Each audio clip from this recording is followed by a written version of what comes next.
Bonjour à tous et bienvenue dans notre émission réalisée en partenariat avec vuedailleurs.com. Coup de projecteur ce jour sur l'association Le Refuge. Vous avez peut-être entendu parler de cette association si importante puisqu'elle a pour objet de prévenir l'isolement et le suicide des jeunes LGBT. Et plus, nous avons la chance d'être avec son président et fondateur Nicolas Noguet pour en comprendre plus les contours, les projets. Comment ça se passe? Nicolas Noguet, bonjour. Bonjour. Merci d'être avec nous. Alors, quelle est la vocation au juste du refuge? J'en ai dit quelques mots, mais je crois que c'est beaucoup plus que ça.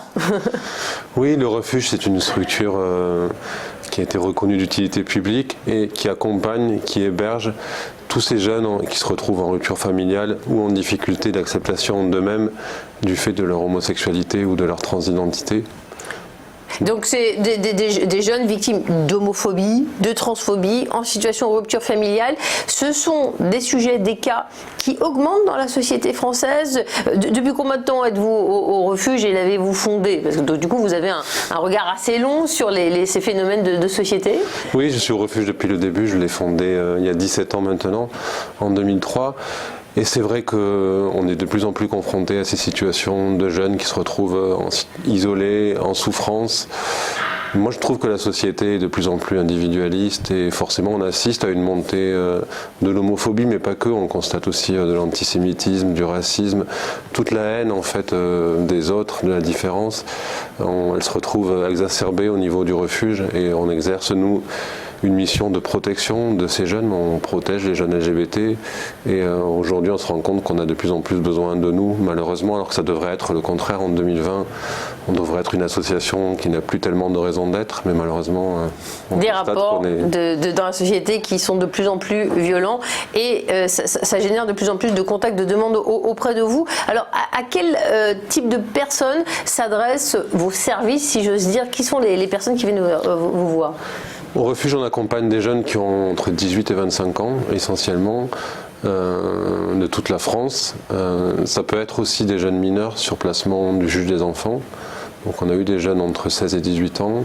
Parfois de là on a des jeunes qui ont un petit peu plus de 25 ans, parce que quand un jeune a 26 ans, on ne va pas lui dire non je viens pas, t'as un an de trop. On est quand même une association très humaine. Mais la plupart des jeunes ont entre 18 et 25 ans et on les accueille, on les accompagne dans plus de 20 sites en France maintenant.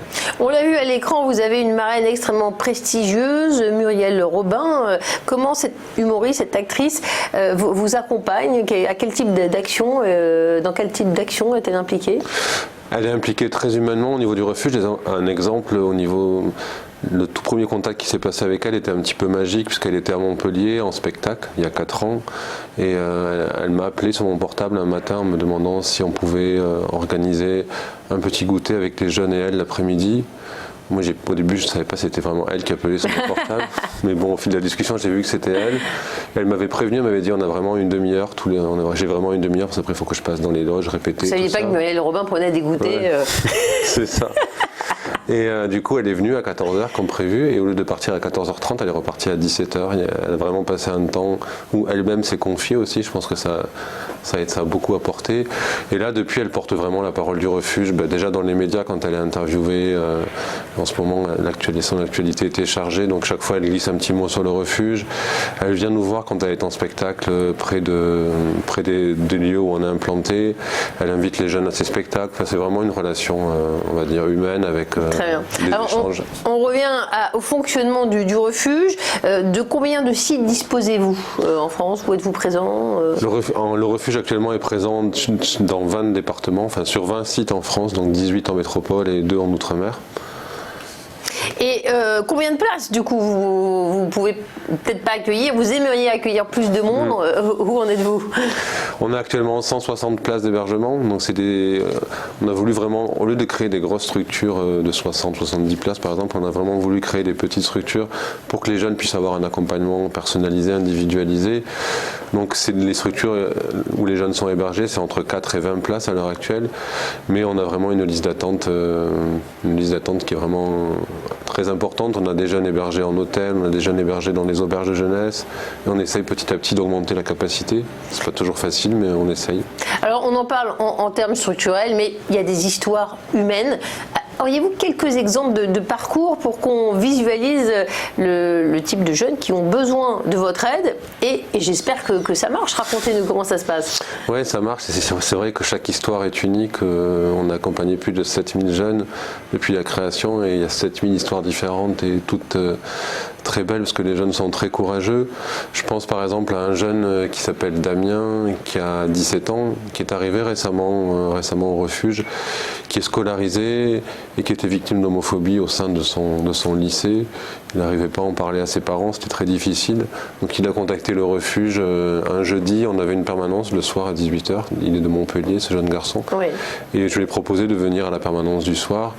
Il a passé un moment avec nous, il était très timide, mais il s'est retrouvé surtout face à 30 personnes qu'il ne connaissait pas, donc c'est pas évident. Mais chaque jeune est venu lui dire un petit mot, venu lui parler, mais lui il était très en retrait. Parce que justement, il se sentait très isolé, j'imagine. Oui, c'est ça, il se sentait très isolé dans un univers qu'il ne connaissait pas. Et puis en fait, quand il est reparti le soir, je lui ai envoyé un petit message pour savoir comment ça s'était passé. Et il m'a répondu, c'est la première fois que je suis vraiment moi-même. Et depuis, il vient tout le temps au refuge. Il est maintenant super épanoui. C'est lui qui accueille les nouveaux jeunes.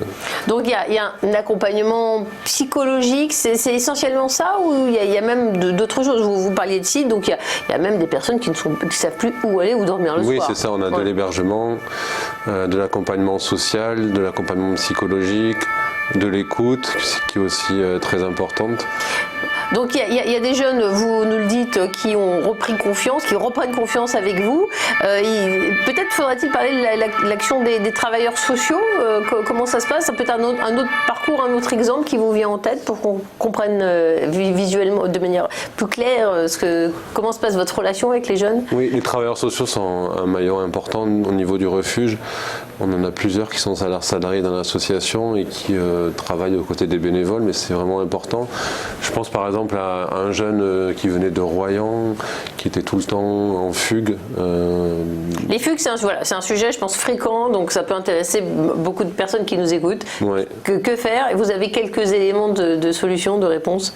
Nous, déjà, on essaie de faire en sorte que le jeune se sente le mieux possible dans un environnement sécurisant, entouré de personnes comme lui, en fait. Et là, du coup, il a été placé au refuge. Ce jeune, c'était un petit peu sa dernière chance. Le juge l'avait bien signifié. Et on a déjà réussi notre premier pari. Il s'est vraiment stabilisé. Et grâce justement au travail des travailleurs sociaux, il a réussi à rebondir. On a réussi à contacter un lycée pour qu'il réintègre une scolarité, etc. Tout ça. Et ses parents ont repris contact avec lui. Enfin, c'est un travail très très long, mais finalement qui a été très, très positif. Ça aboutit très bien. Comment peut-on vous aider? J'imagine des gens ont envie de faire des dons. Que peuvent-ils faire? C'est important parce que le refuge, on est financé à 80% par le secteur privé et 20% par le secteur public. Donc on est vraiment sur un modèle où on dépend des dons des particuliers ou des entreprises dans le cadre du mécénat. Donc pour nous aider, c'est tout simple. En fait, il y a déjà les dons financiers, il y a toutes les informations sur notre site où on peut faire même des dons en ligne, le-refuge.org. Et après, on a besoin aussi de toutes les compétences humaines. S'il y a des personnes qui veulent faire du bénévolat, notamment animer des ateliers, recherche emploi, aider les jeunes à faire des CV, etc. Il y a vraiment tout un panel. Chaque bénévole peut trouver sa place au refuge. Vous savez de quoi vous parlez parce que c'était votre cas. Quand vous avez fondé l'association, vous auriez aimé trouver une structure de ce type, c'est ça? Oui, en gros, j'ai un petit peu créé le refuge que j'aurais aimé trouver lorsque j'avais 18 ans. Moi, je viens d'un milieu rural, d'un petit village de 1500 habitants. J'étais dans un collège rural, lycée rural, donc beaucoup empreint de ruralité. Et c'était vraiment très difficile pour moi de m'affirmer, déjà d'avoir des modèles positifs et puis de m'affirmer. Après, je suis parti dans une plus grande ville à Montpellier où j'ai pu petit à petit être moi-même. Et c'est là que je me suis dit qu'il fallait faire quelque chose pour ces jeunes, en fait. Très bien, merci Nicolas Noguier, c'est utile, ça marche, c'est un parcours éprouvé, le refuge a plus de 17 ans et ça aide énormément les jeunes de 18 à 25 ans victimes d'homophobie, de transphobie, en situation de rupture, hélas des cas, on vous dit qu'ils restent multiples et nombreux dans notre société. Je vous remercie beaucoup Nicolas Noguier de nous avoir expliqué comment fonctionne le refuge et bonne chance, on espère que les téléspectateurs effectivement qui adhèrent à ces sujets vont vous soutenir. Merci beaucoup d'être venu. Merci de votre attention.